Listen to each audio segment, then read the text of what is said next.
Thought for the day by Agamveer and Arush. Be the sunshine in someone's cloudy day. I repeat, be the sunshine in someone's cloudy day. It means bring a ray of happiness into someone's life. I repeat, it means bring a ray of happiness into someone's life. Thank you.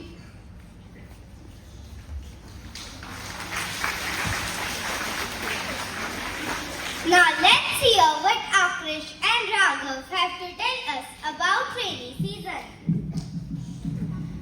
Everyone loves the welcome rain, especially after scorching hot months. July and August are rainy months.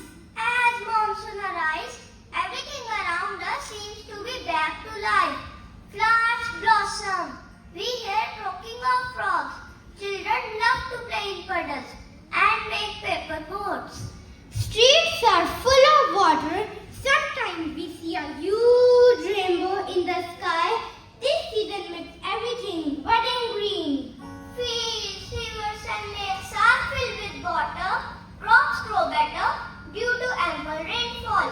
However, rainy season sometimes cause floods and traffic issues. Overall, the rainy season is a vital and refreshing time of the year. Thank you. Now let's enjoy a beautiful poem by